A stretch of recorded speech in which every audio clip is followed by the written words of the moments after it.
Hello, my name is Mikkel Fode. I'm an MD PhD and I'm a fellow of the European Committee on Sexual Medicine.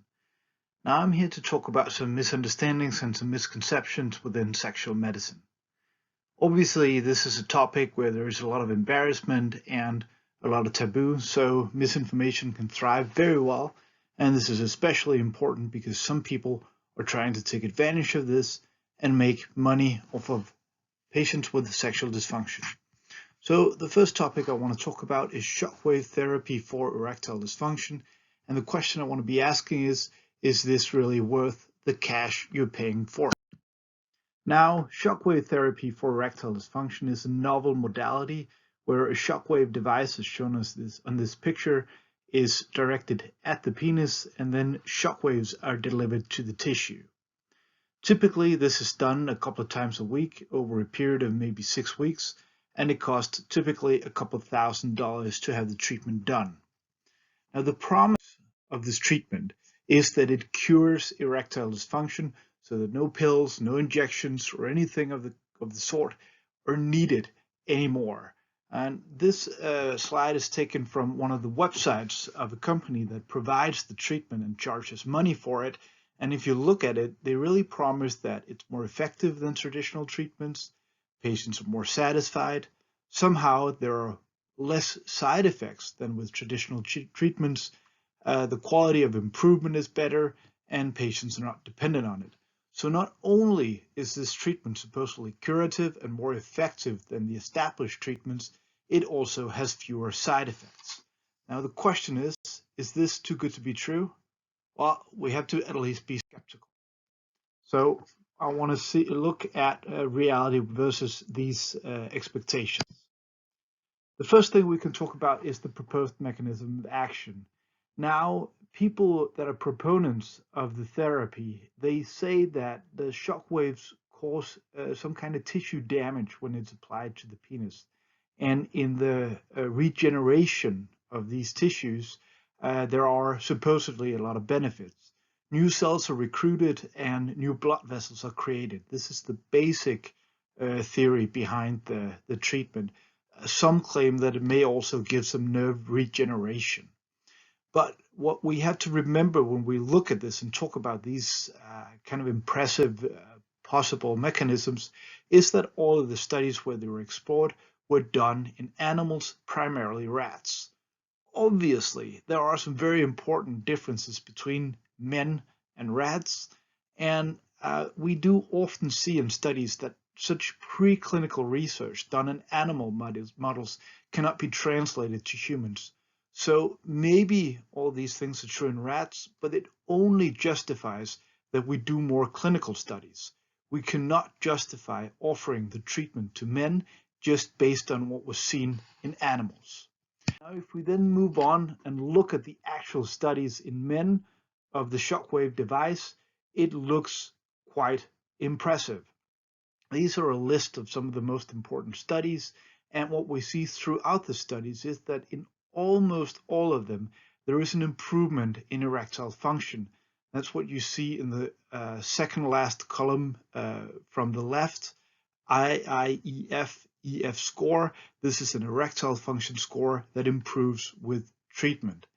However, these scores need to improve at least 5 points in general before it's clinically significant. That means before it's even felt by the patients.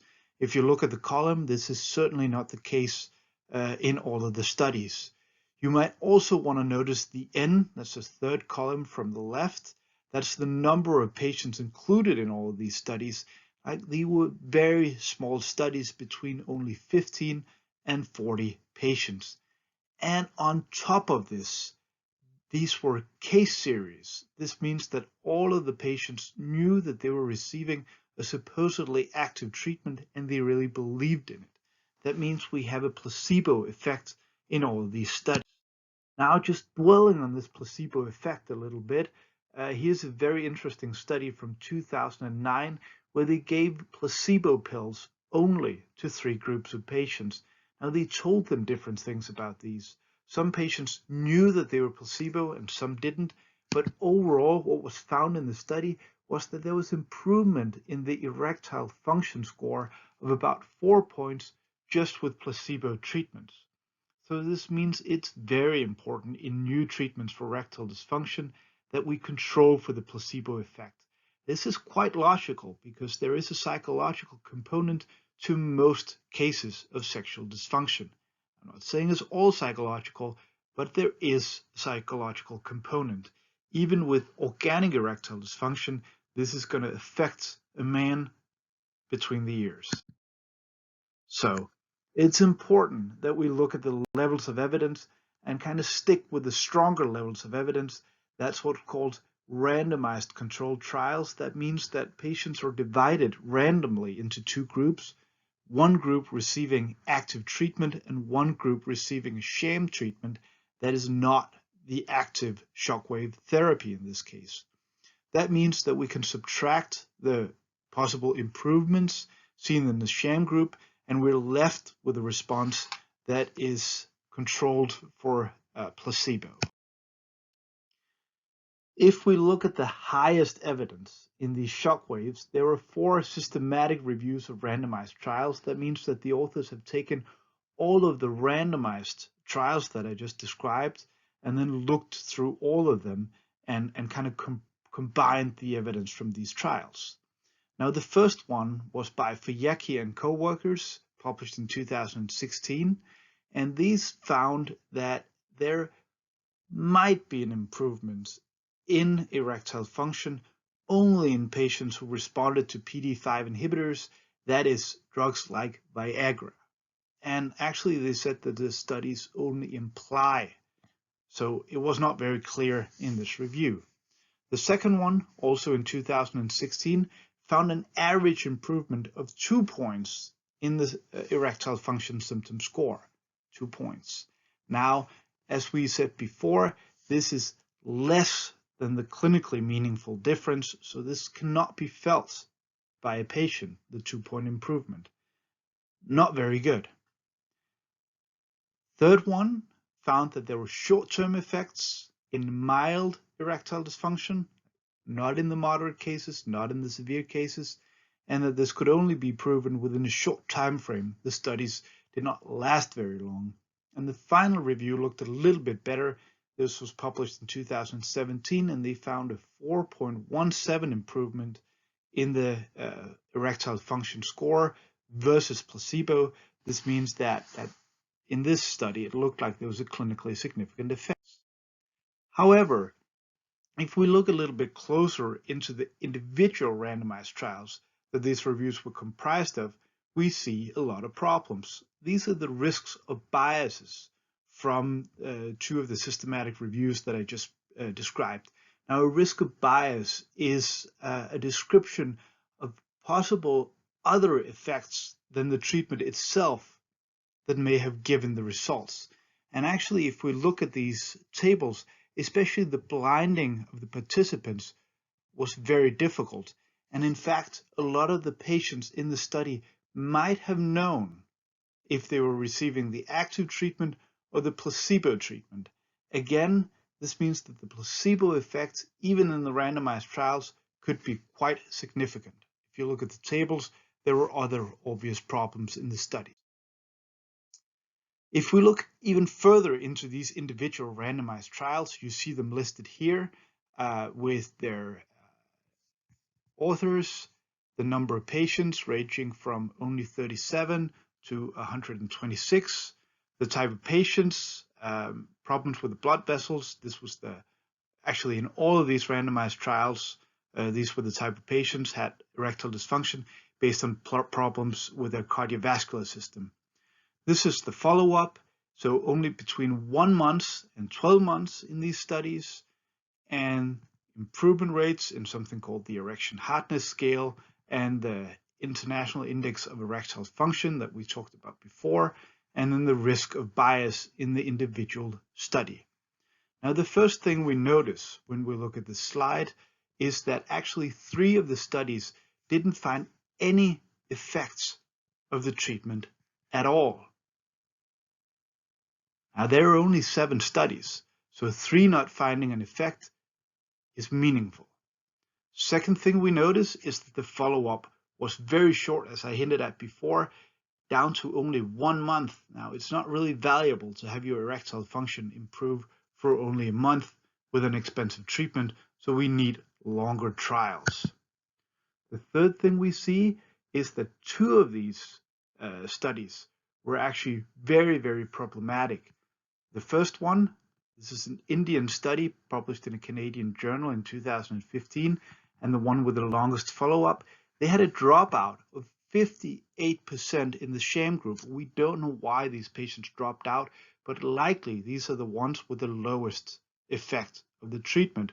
So there is a selection within the study in that the patients with the best erectile function might have stayed in the study. In general, we don't want to look at studies with a dropout of more than 40%, so certainly almost 60% dropout means that we cannot use this study.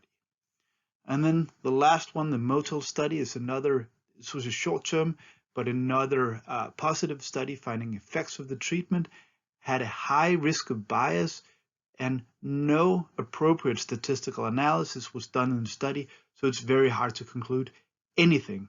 And these are the actual trials.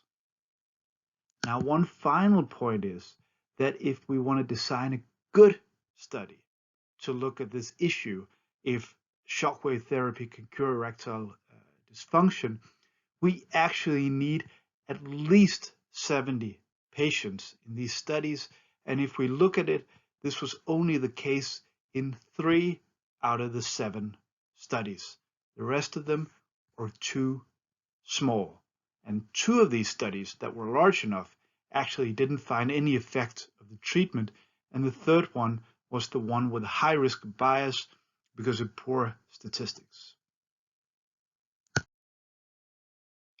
If you want to learn even more about these problems in the literature and in individual studies, I'll recommend our review from last year from Nature Reviews Urology. You see it here. We're discussing if the evidence is strong enough, and as you already can tell, I don't believe that it is. And even if we believe that this treatment may cure erectile dysfunction, there are a lot of other major issues aside from the poor documentation. First of all, there are different modalities of shockwaves out there at this point. We don't know which modality is better, and the clinics generally won't tell you what modality they're treating you. They will only tell you, in general, that they're using the best. There are also a lot of different machines. Same issue, at least 7 machines on the market at this point in time. There are only randomized trials for 3 of these devices, but companies and healthcare providers will take data from one device and show you, even though they're offering you treatment with a different device. You can't do that. Third thing, there are a lot of different treatment protocols. Really, at this time, there's a lot of debate about the intensity of the shock waves you should use. There is a lot of debate about the duration of the treatment, and we don't know if treatment needs to be repeated, if it even works. So is one course enough, or do you have to come back after 6 months, after a year? We don't know, but I guess you'll have to pay again. And finally, the optimal patient category is not known. Most studies are in patients with isolated vascular erectile dysfunction. There is not enough data to look at nerve damage, but it's unlikely to work. That means, for example, after a radical prostatectomy, there is no good data to show that this treatment works. There's actually only one small pilot study published, and this was by my group, and it did not look very encouraging. And finally, there is a debate and a discrepancy in the literature whether the treatment might work with patients who have a benefit from PD-5 inhibitors, this is drugs like Viagra, or for patients who don't have any benefits from Viagra. We don't know. So in conclusion, shockwave therapy is certainly an interesting modality for erectile dysfunction. If it turns out that it lives up to its promise in the future, it might cure erectile problems. However, there is a lot of research that's still needed, and there are too many things that we don't know at this point. So my conclusion is that shockwave therapy cannot be recommended outside of clinical trials at this point in time, and certainly I'd recommend that you save your money. If you liked this presentation, please hit the subscribe button. I will do more. If you have specific questions regarding sexual medicine, write them in the commentary. I'll try to address them in a future video. And also do visit my website, sexscientist.org. Thank you.